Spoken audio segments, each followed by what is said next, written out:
Andrew Williams. Thank you, Mr. Speaker.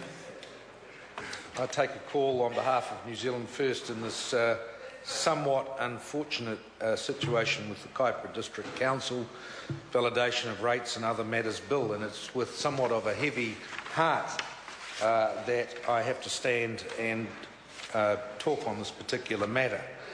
Having had 9 years in local government, it is most concerning when you are faced with a situation like this where a relatively small council of the 78 councils in New Zealand, a relatively small council has really mucked it up badly. And it is most unfortunate because at the end of the day, we all suffer. You know, New Zealanders as a result of this suffer, whether we be ratepayers, whether we be taxpayers, or whether we simply be residents or bystanders. At the end of the day, we all, as the people of New Zealand, suffer from an incident like this. And it is unfortunate. I'm sitting here looking at a whole range of papers that I've received, and these are just a few of them, but from all sorts of sources in the Kaipara District, from residents and Ratepayers Association people, from advisors to the residents, from the commissioners themselves of the Kaipara District who have come to see me to discuss the matter, to other informed parties, and everyone agrees that this is a real mess. And it was a mess that evolved over a period of 4 or 5 years, where the Mangawhai community required an upgrade to their sewerage system.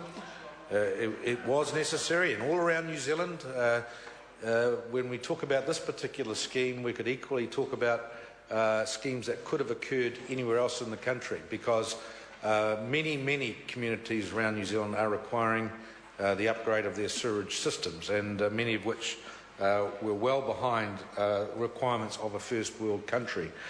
And this particular community found itself in that situation. Their council, working through their executive of their council, selected the consultants that they chose to go ahead with the scheme. And it is most unfortunate that obviously there has been a level of professional advice, professional input, determinations by the council, determinations by expert professional consultants and contractors, that at the end of the day, much of it has been very poor information that they have received. And as a result, a scheme that's blown out to something like $70 or $80 million for a relatively small community. And you feel very sorry for all the ratepayers of that community of Mangawhai, who have ended up, in a sense, having to carry the can for some very bad decisions that have been made over a number of years. Mr Sabin has brought this local bill, the local MP, to the House to try and validate those wrongful decisions that were made and those errors that were made. And I can understand his need to do that. And we can understand as New Zealand First the need to do that, because at the end of the day, somehow this has got to be sorted out. But on the other hand, we certainly also have a great deal of sympathy with the residents who want to have their day in court, who want to have the opportunity to take this before the court and have it properly vetted in terms of all the information, have it analysed and have it properly scrutinised under the true light of day.